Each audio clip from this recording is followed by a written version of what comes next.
Aimee Garcia is Hollywood's favorite Latina nerd. From The George Lopez Show to Dexter and Lucifer, Aimee has consistently played smart, sunny characters, even on shows that are pretty dark.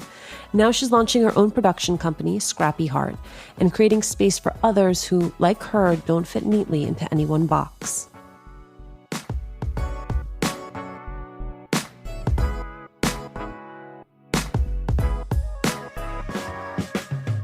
Aimee, thanks for doing this. Thank you for having me. I want to start with Scrappy Heart Productions because while I am sure that we have some listeners in our midst who are aspiring actresses, I'm going to guess that more are trying to figure out how to go from worker to owner, from performer to creator. So take me back to the moment where you decided you wanted to have your own production company. And it kind of happened organically with Glow. So they asked my writing partner and I, who's also Boricua, she's Puerto Rican, and wrote a New York Times bestseller called Crazy is My Superpower. We were talking how we love superheroes and we love comics and we never saw ourselves represented. And they asked us to write Glow, the comic based on the Netflix series. And that was the first time that we thought, let's highlight the Mexican character in there that we felt could have been more dived into during the series. What if we pitched that relationship between Yolanda's character and the Muslim character? And we pitched it to Netflix and they loved it and they got their own covers on the comics. And that was the first time I thought, oh my goodness, this is so cool that I was able to, with my writing partner, highlight a Mexican character and have her be the center of the story, even though she's a peripheral character on the show. So I have been following your writing partner and now your production company partner, Alicia Menendez, for years because she and I both grew up in Union City, New Jersey. And so years ago, when she was in the WWE, my mom's always on the lookout for Union City kids. So she was like, Union City kid in the WWE. And then I was like, oh, and she's Latina. Like, this is amazing. So you guys were writing partners before you were producing partners. Correct. We were writing partners. We wrote Glow, which we love doing. And then we started writing Dungeons and Dragons. And she's like, hey, I found this article on this badass female Viking who had a hero's burial. And we were like, let's highlight her. And she had like this huge scar on her face. And then we did this Disney writers program and they said, you should start a production company because you guys have so many ideas and you guys run the gamut with comedy and drama and TV and you guys should create your original material. And then we were like, yeah, we should do that. And then the kicker was really the Comic-Cons. That was when our fans, I would go around for Lucifer and she would go around for WWE. And they'd ask us, what's next? Like, what are you doing next? We love your character. And we thought, well, let's give them an answer. Let's say we're creating our own characters and making these peripheral, diverse characters the centers of their own stories. And then we just did it. I say this with all the love in my heart, which is I am genuinely surprised that it took that long for you to realize that you wanted and needed a production company. I know. You know what it is? I've been really lucky as an actor. I recorded MODOK while I was shooting Lucifer, and I filmed El Chicano while I was shooting Lucifer. And I've always worked as an actor. I've had a bunch of failed pilots. And I've had success with Dexter and shows that were supposed to be big and only last a year, like Rush Hour and Trauma. And I just throw myself all in. And I think I didn't have the bandwidth to think outside of that kind of singular horse race track. I wish I would have done this sooner. I write 8 hours a day. I just dedicated myself for the past 3 years to writing every day I have off. And anytime I finish a take, I'll just run to my computer and write. So what was the first thing you did once you and AJ decided that you wanted to start a production company? Content. Content is king. Whether it's you getting the rights to an article or writing it yourself or putting together a pitch for an existing IP like AJ did with Crazy is My Superpower. IP is everything. And if you can have original IP That's the most important thing. So I really think putting pen to paper is the first step, whether it's an article, a book, a script. I mean, AJ and I both wrote our own scripts. And then with my show, I was looking for a showrunner to help me write this pilot for a family Latino comedy that I want to write. I just ended up writing it myself. Like literally, that's why we called it Scrappy Heart. Because when we got the job for Glow, we didn't even know how to write a comic book. We literally YouTubed how to write a comic book and like DIY. Like we're total DIY. Is there something that's getting in the way of your happiness or that's preventing you from achieving your goals? I have found in my own life that talking with someone can make a big difference, but sometimes the logistics, finding the right person, the time to connect, makes things complicated. BetterHelp Online Counseling connects you with a professional counselor in a safe and private online environment. You can get help on your own time and at your own pace. You can schedule secure video or phone sessions, plus chat and text with your therapist. BetterHelp's licensed professional counselors specialize in everything from depression to relationships to self-esteem. In fact, so many people have been using BetterHelp that they're recruiting additional counselors in all 50 states. Best of all, it's an affordable option. Latina to Latina listeners get 10% off your first month with the discount code LATINA. So why not join 1 million people who are taking charge of their mental health? Go to betterhelp.com/Latina. That's BetterHelp, HELP.com/Latina.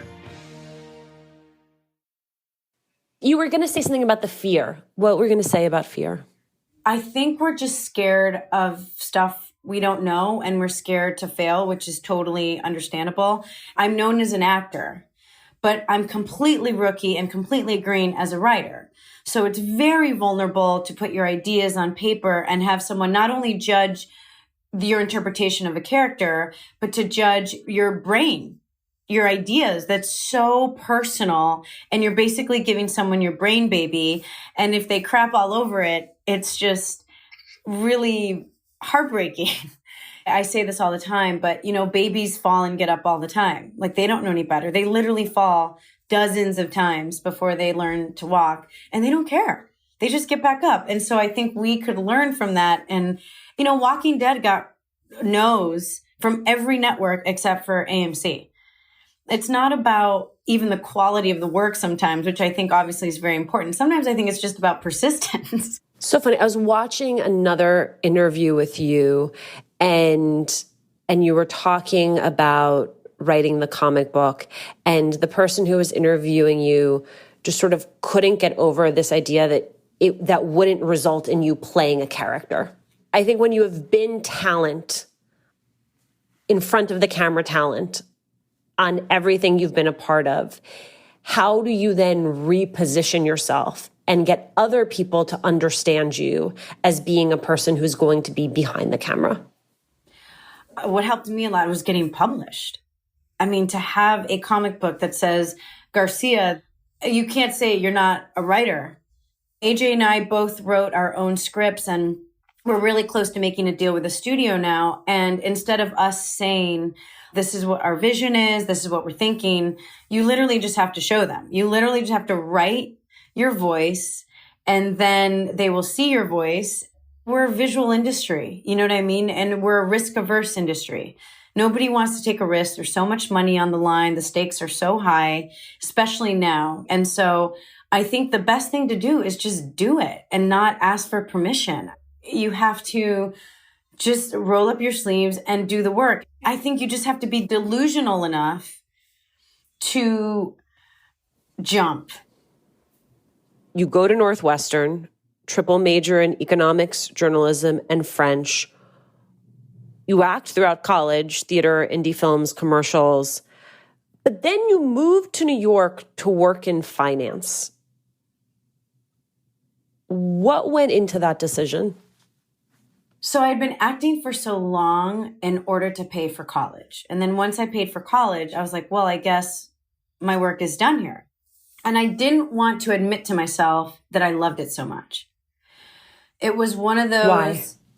Because it didn't seem like work. Like I genuinely love it.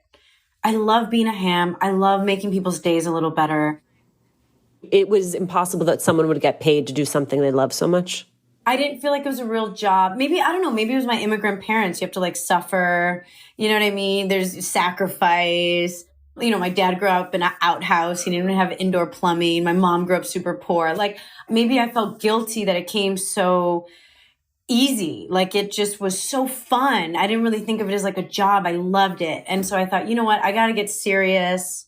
I already can be in finance. This is great. This makes sense. This is what I studied.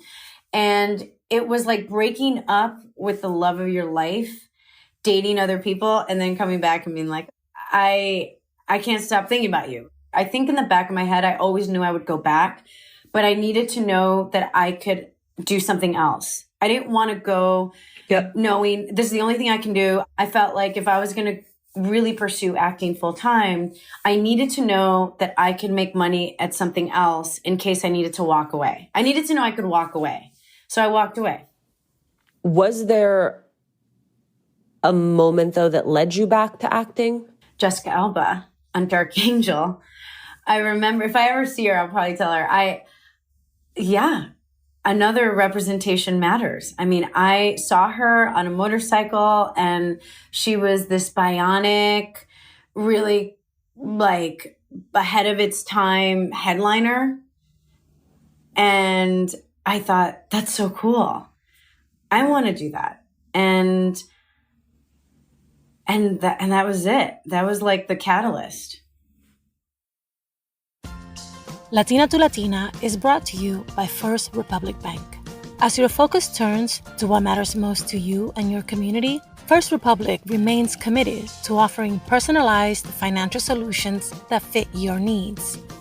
From day one, a dedicated banker will be there to listen to you and understand your unique values and goals. Because now more than ever, what matters to you matters most. Learn more at firstrepublic.com. Member FDIC, Equal Housing Lender. You move to LA, you get cast as a series regular in the WB's Greeting from Tucson, George Lopez's niece on the George Lopez show. You have been working for a long time. I was scrolling through your IMDb and I was like, keep scrolling. Lots to see here. I think a lot of us know you most from Dexter, Lucifer in its 5th season.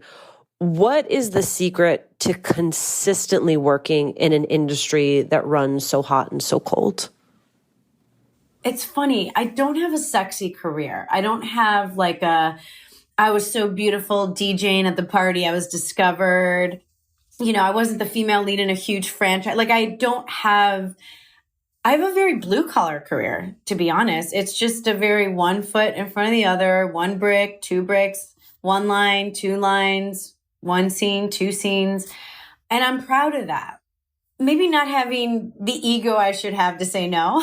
Maybe that's it. I'm a yes person, you know, and there's a lot of people, even on my current show, they said, you know, you were up for the female lead in Guillermo del Toro's show. This Ella Lopez role is not big enough for you. And I thought, I've never seen a Latina scientist on TV. I don't care if it's big enough. I just think it's cool. I don't not take a role because it's not the cool show. Lucifer was not the cool show. Now it happens to be the #1 show in the world. But it didn't start out that way. It started out as a complete underdog, a complete joke, a crime-solving devil. It wasn't supposed to last. I would have never joined the show if I listened to, you know, the zeitgeist close to me saying, oh, you can do so much better.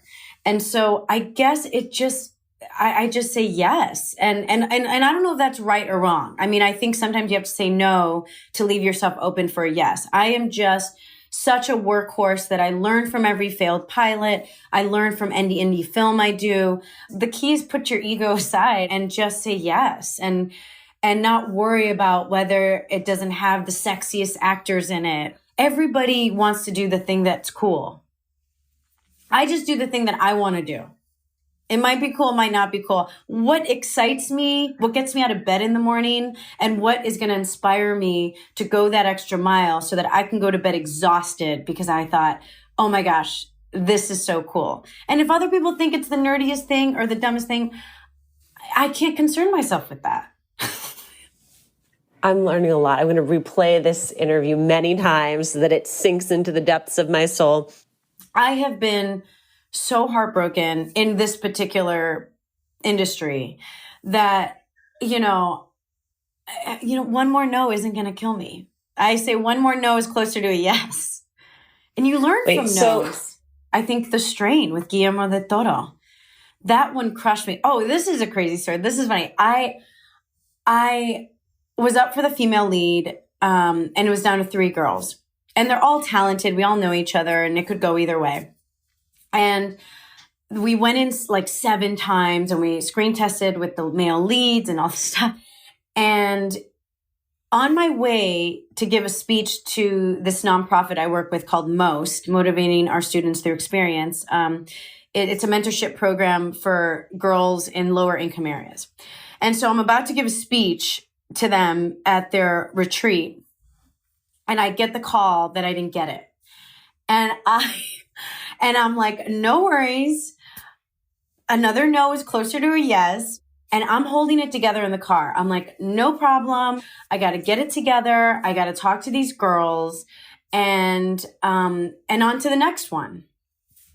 Oh my gosh. I get to talk to the girls. I go, okay. And it's their lunchtime, and it's probably like, I want to say maybe 100 girls. And I get up to give a speech, and I just start bawling in front of these girls. And I'm supposed to be there to inspire them and be a role model. And half of them are filming me on their phones. And I'm trying to get through it. And I'm like, and I just stopped in front of them. And I said, look, I'm actually really glad that you're seeing me like this, because these are the moments that define who you are because of how you respond to news that didn't go your way. It's not going to be the first time. If you don't get a job interview, if you don't get into that school you wanted, if you don't get, the health report back that you wanted, whatever it is, I said, this is okay. I want you guys to know that it looks like we might have a charmed life, right? But I want you guys to know, I want you guys to remember this moment, that if you ever have a moment where you feel really heartbroken about something that didn't happen, it's okay. And just remember this moment, and hopefully remember that I'm going to just get back up again, and you should too. And I totally changed my speech. And I thought, you know what? This is great. It's going to do them no good for me to talk about all my success stories. What will probably help them is to just be reminded to just get your ass back up. It's cool. And bad days happen. Bad days happen even to people who live very charmed lives. Yeah. And you don't always get your way, and that's okay. You're not always going to get everything you want. You once said that the hardest part of working in Hollywood is not giving up who you are. You said Hollywood is a very seductive business. There's a lot of powerful people, a lot of money, and a lot of temptation to take shortcuts.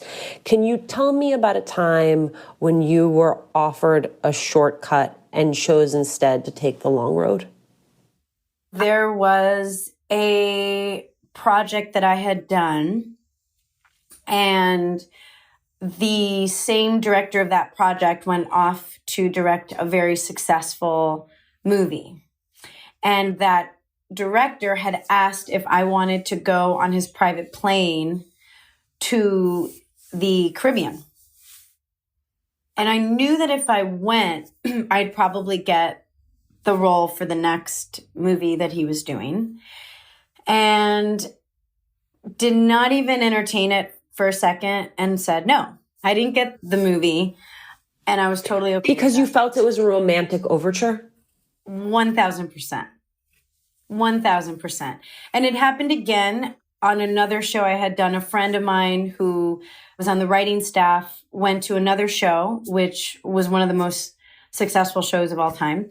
And he said, hey, I wrote this role for you. And I said, that's great. And then I went through the steps of, auditioning, and I did great. And I didn't get it. And I thought, oh, that's so weird. I did great, whatever. And he said, between us, he knew that you wouldn't sleep with him, so you didn't get hired. And And that's just devastating because like, how do you compete with that? But that's okay. Well, no, it's not okay. What's okay is that you held your own line on it. But it also speaks to what makes this so complicated, which is an industry is different than a workplace. Like there's no HR department of the industry to go report that to. I don't know if that would fly today. I mean, this was years ago. Oh, it's one thing to say, like, you don't know who you are until situations come up. You might think, oh, if someone breaks into my house, I'm going to friggin' take off my chancla and I'm going to hit them and then I'm going to run. You don't know. You know what I mean? You don't know who you are until you don't know what kind of mom you're going to be until you're a mom, right? You're like, oh, I'm going to be the mom. You just don't know until you're presented with these circumstances. It's just, it gets easier. I think it gets easier to do you if you just keep doing you and surviving doing you. And then you're like, oh, I survived. I can keep doing me. One of your next projects, Match Me If You Can, you'll executive produce and star in it. Such a good premise.